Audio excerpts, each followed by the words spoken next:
కాసేపట్లో కేసీఆర్ అధ్యక్షతన తెలంగాణ భవన్లో బీఆర్ఎస్ ఎల్పీ బీఆర్ఎస్ రాష్ట్ర కార్యవర్గ సమావేశం జరగనుంది. ఇప్పటికే తెలంగాణ భవన్కు కేటీఆర్, హరీష్ రావు, బీఆర్ఎస్ ఎంపీలు, ఎమ్మెల్యేలు, జిల్లా పార్టీ అధ్యక్షులు చేరుకున్నారు.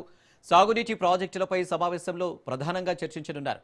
ఇక పాలమూరు, రంగారెడ్డి ఎత్తిపోతల పథకానికి కేంద్ర, రాష్ట్ర ప్రభుత్వాలు నీటి కేటాయింపులు తగ్గించడంపై కూడా చర్చించనున్నారు.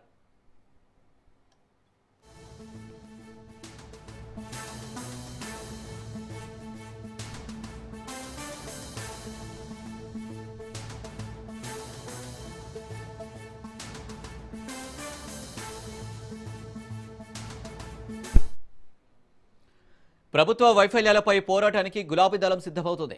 ఈ మేరకు ఉద్యమ కార్యాచరణ రూపొందించనున్నారు. నీటి కేటాయింపులపై ఉద్యమం చేయాలని కేసీఆర్ నిర్ణయించారు.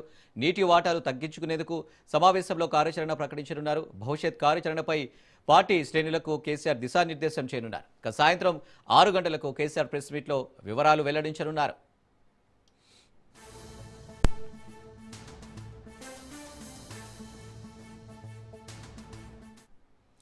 కేసీఆర్ భేటీకి సంబంధించి మరిన్ని డీటెయిల్స్ మా ప్రతినిధి సైదులు తెలంగాణ భవన్ నుంచి లైవ్లో అందిస్తారు. సైదులు, కేసీఆర్ చేరుకున్నారా? ఇంకెంత సమయం పట్టే అవకాశం ఉంది? ఏంటి డీటెయిల్స్? ఎస్ అనిల్, మరి కాసేపట్లో అంటే 5 నుంచి 10 నిమిషాల వ్యవధిలోనే గులాబీ దళపతి కేసీఆర్ తెలంగాణ భవన్కి రానున్నారు. ఆల్రెడీ ఆయన నంది నగర్ నివాసం నుంచి కేసీఆర్ బయలుదేరారు తెలంగాణ భవన్కి ఇప్పటికే మాజీ మంత్రులు, ప్రస్తుతం ఉన్నటువంటి ఎమ్మెల్యేలు, ఎమ్మెల్సీలు, ఎంపీలు, మాజీ కార్పొరేషన్ చైర్మన్లందరూ కూడా తెలంగాణ భవన్కు చేరుకున్నారు.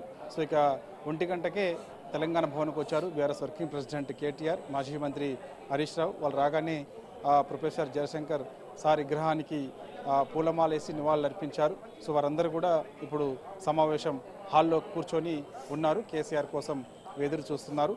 మనకి 5 నుంచి 10 నిమిషాల వ్యవధిలోనే కేసీఆర్ తెలంగాణ భవన్కు వస్తున్నారు. సో కేసీఆర్కు స్వాగతం పలికేందుకు సీనియర్ నాయకులందరూ కూడా తెలంగాణ భవన్ ముందు ఎదురు చూస్తున్నారు. సో ఇక ఈ సమావేశం మధ్యాహ్నం 2 గంటలు అవుతుంది కాబట్టి సో ఇక మనకి ఈ సమావేశం కూడా కేసీఆర్ రాగానే ప్రారంభం అవుతుంది. సో ఇక ఈ సమావేశంలో అనేక అంశాలు చర్చించే అవకాశం కనిపిస్తుంది. సో ఇక సాయంత్రం 6 గంటలకి కేసీఆర్ మీడియా సమావేశం ఉంటుందని పార్టీ వర్గాలు కొద్దిసేపటి క్రితమే మీడియాకి చెప్పడం జరిగింది. కాబట్టి కేసీఆర్ ఏం మాట్లాడతారనేది కూడా సర్వత్రా ఆసక్తి. ఎందుకంటే చాలామంది కేసీఆర్ ఏం మాట్లాడతారు, ఏం చెప్పబోతారనేది కూడా 2 రాష్ట్రాల ప్రజలందరూ కూడా ఎంతో ఆసక్తిగా ఎదురు చూస్తూ ఉంటారు. కాబట్టి సో అందుకు కేసీఆర్ మీడియా సమావేశానికి సంబంధించి ఎంతోమంది ఎదురు చూస్తూ ఉన్నారు. కాబట్టి ఈరోజు జరిగినటువంటి అంశాలు, అదేవిధంగా నాయకులకు, కార్యకర్తలకు దిశానిర్దేశం చేసినటువంటి అంశాలు, ఇవన్నీ పైన కూడా మీడియా సమావేశంలో వెల్లడించే అవకాశం అయితే కనిపిస్తుంది.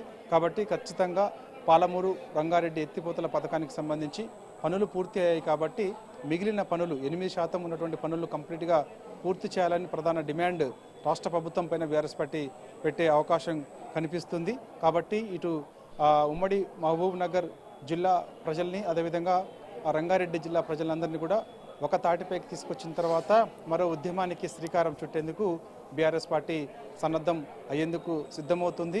అందుకు ఎటువంటి ప్రణాళికలు రచించాలి ఏంటన్న దానిపైన కూడా ఇటు నాయకులకు కేసీఆర్ దిశ నిర్దేశం కూడా చేసే అవకాశం కనిపిస్తుంది. కాబట్టి ఒకవైపు పాలమూరు, రంగారెడ్డి ఎత్తిపోతల పథకానికి సంబంధించి రాష్ట్ర ప్రభుత్వం మిగిలినటువంటి 8% పనులు పూర్తి చేసేలా ఒత్తిడి తేవడం, అదేవిధంగా పాలమూరు, రంగారెడ్డికి సంబంధించి ఎత్తిపోతల పథకానికి కృష్ణా జలాల నుంచి నీటి వాటా 45 టీఎంసీలు కాదు, దాదాపుగా 95 టీఎంసీల వరకు కూడా వచ్చేలా రాష్ట్ర ప్రభుత్వం పైన ఒత్తిడి తేవాలి, కేంద్రం ప్రభుత్వం పైన ఒత్తిడి తేవాలి.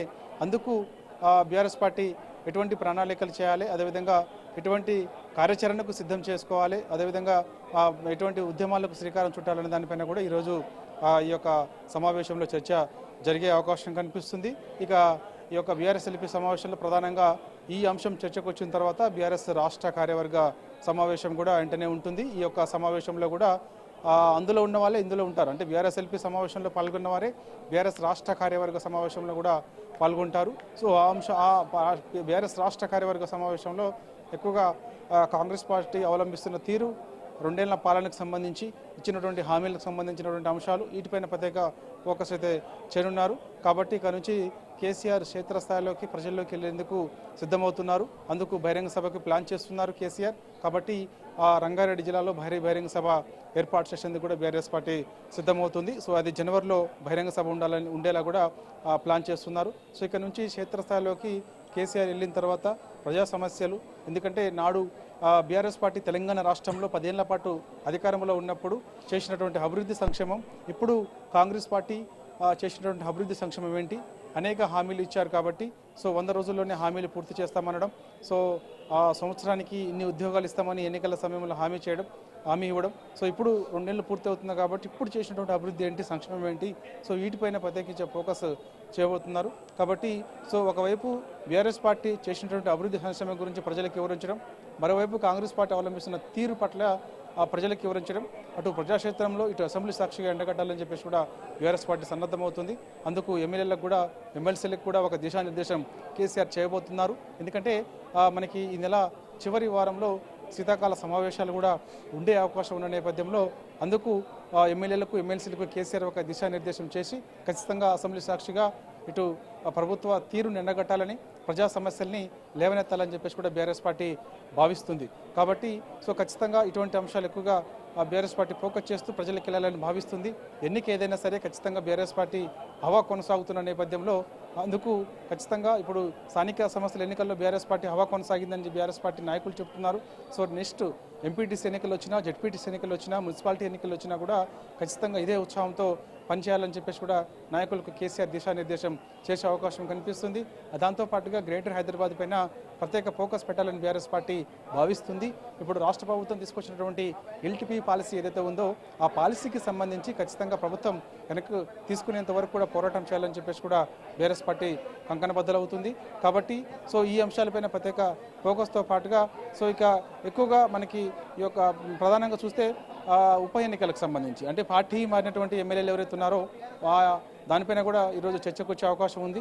బీఆర్ఎస్ పార్టీకి చెందినటువంటి కొందరు ఎమ్మెల్యేలు నాడు 2023 శాసనసభ ఎన్నికల సమయంలో బీఆర్ఎస్ పార్టీ అభ్యర్థిగా కారు గుర్తుపైన గెలిచిన 10 మంది ఎమ్మెల్యేలు అధికార కాంగ్రెస్ గూడికి వెళ్ళారు. కాబట్టి సుప్రీంకోర్టు ఆదేశానుసారం పార్టీ మారినటువంటి ఎమ్మెల్యేలపైన 3 నెలల్లో చర్యలు తీసుకోవాలని స్పీకర్కి ఇప్పటికే స్పీకర్ చెప్పింది. కాబట్టి సుప్రీంకోర్టు కూడా నోటీసుల్లో పేర్కొంది. కాబట్టి అంశాలకు సంబంధించి కూడా చర్చ జరిగే అవకాశం కూడా కనిపిస్తుంది. కాబట్టి ఉప ఎన్నికలు ఎప్పుడొచ్చినా సరే ఖచ్చితంగా సిద్ధంగా ఉండాలని, దాంతోపాటుగా ప్రజా సమస్యలపైన ప్రత్యేక ఫోకస్ చేయాలని, అదేవిధంగా రైతులు పడుతున్నటువంటి ఇబ్బందులు. Yes Anil, right, 1 minute hold ఉండండి. కేసీఆర్ భేటీకి సంబంధించి మరిన్ని డీటెయిల్స్ మా ఇన్పుట్ ఎడిటర్ శ్రీకాంత్ లైవ్లో అందిస్తారు. శ్రీకాంత్,